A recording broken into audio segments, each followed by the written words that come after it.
네, 여러분 안녕하세요. 뉴스입니다. 대선 후보들의 2차 사자토론이 있었습니다. 어떻게 보셨습니까? 아마 보시면서 각자 개개인마다 평가가 다르실 겁니다. 왜 그런 말이 있죠? 혼내는 시어머니보다 말리는 시누이가 더 밉다. 오늘 정의당의 심상정이 딱 그런 모양새를 취하고 있었습니다. 이재명 후보와 윤석열의 중간에서 하는 짓이 딱 뺀더거멈 같다는 생각이 너무나도 강하게 들었습니다. 많은 분들이 공감하실 겁니다.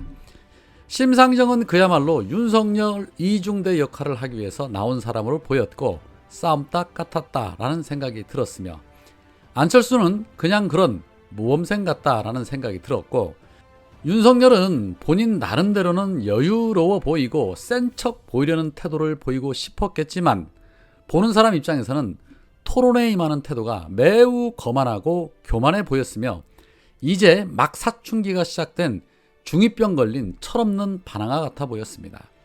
이재명 후보는 리더다운 모습으로 적재적소에 질문에 반격하는 모양새를 보이면서 시원함을 보여주기도 했지만, 한 가지 좀 아쉬운 점이 있다라면 사자토론은 각자에게 주어진 시간이 30분 정도밖에 되지 않는데 이 시간을 충분하게 잘 활용하지 못한 것 같다라는 다소 아쉬운 부분이 있었습니다. 김동연 후보와의 양자 토론처럼 충분하게 시간이 있다라면 자신이 가진 철학과 미래 비전을 국민들에게 10분 어필할 수 있겠지만, 이 사자 토론은 그러기에는 너무나도 한정되어 있는 시간이기에 자신을 어필하는 것보다는 상대에게 더 큰 타격을 입히는 것이 오히려 토론에 더 효과적이지 않았을까 하는 생각에 심상정이나 안철수에게 질문하는 시간에 오히려 윤석열에게 집중적으로 공격하는 시간을 좀 더 가졌으면 어땠을까 하는 아쉬운 생각이 들기도 했습니다. 물론 전략적으로 그렇게 하셨겠지만 말입니다. 여튼 이날 토론에서도 윤석열의 거짓말은 압도적이었습니다. 본인이 뱉은 말에 대해서 어쩌면 그렇게 눈 하나 깜빡 안 하고 거짓말을 잘하는지, 그리고 질문을 이해 못하고 또 혼자 딴소리는 왜 그렇게 잘하는지 하다못해 안철수까지 윤석열에게 망신을 주기도 했습니다. 윤석열이 토론에서 내뱉은 거짓말들 한번 모아봤습니다. 윤석열은 아내 김건희 주가 조작 사건에 대해서 2010년 이후에 주식 거래는 없었고 계좌를 전부 공개했다라고 말했지만 이거 거짓말입니다. 윤석열은 2010년 5월까지 신한증권 계좌만 공개를 했고 그 이후에 계좌 내역이나 다른 증권사의 계좌는 공개한 적 없습니다. KBS에서 이미 보도된 바 있지요. 또한 윤석열은 원전을 더 짓겠다고 한 적 없다라고 말했는데, 그러나 지난 12월에 중단 중인 신한울 3, 4호기 건설을 즉각 재개하고 원자력 비중을 30%대로 유지할 계획이라고 말한 바 있습니다. 또한 방역 데이터 관리가 안 되어 있고 전문가의 말을 안 듣는다, 주먹구구식이다 라고 말한 부분도 거짓입니다. 이미 중앙안전대책본부의 전문가들이 포진되어 있습니다. 그런데 윤석열은 초기 확산의 주 원인이 됐던 신천지에 압수수색 지휘를 했던 추미애 장관의 지휘에 대해 쇼라고 폄훼하면서 신천지와의 관계를 또 애써 외면하라고 했습니다. 사드를 어디에 배치할 것이냐라고 묻자 수도권 방어에 유리한 위치를 선택하겠다고 둘러댔는데, 지난 토론에서는 경기 평택이나 충남, 강원도라고 말했습니다. 저는 이런 윤석열의 답변을 들으면서 드는 생각이, 참 묻지도 따지도 않고 죽기 살기로 오롯이 윤석열만 지지하는 사람들에게 보일러 대신 안방에 사드 한 대씩 놔드리는 것은 어떨까 하는 생각이 들기도 했습니다. 아마 좋아들 하실 겁니다. 그런데 한 가지 의구심이 드는 것은 윤석열이 특수부 검사 출신 맞나 싶었습니다. 1차 토론 때와 마찬가지로 2차 토론에서도 대장동 문제를 들고 나왔으면 뭔가 새로운 것이 있어야 하는데, 딴에는 검사 출신이라고 취조한답시고 질문을 쏟아내는데 왜 그렇게 허접해 보이는지 참 안타까웠습니다. 26년 정치 검사 생활했던 사람의 수준치고는 정말 형편없구나라는 생각이 들었습니다. 윤석열은 대장동 문제를 또다시 거론하며 이재명 후보를 취재하는 듯이 했지만 오히려 이재명 후보에게 박영수 특검 딸 돈 받았죠. 곽상도 의원 아들 돈 받았죠. 윤석열 후보 아버지 집 팔았죠. 저는 공익환수를 설계했고 국민의힘은 배임을 설계했다. 그쪽이 부정부패를 설계한 거다. 내가 답변해야 하냐 아니면 윤석열 당신이 답변해야 하냐라는 말로 대장동의 핵심이 한 방에 정리가 됐습니다.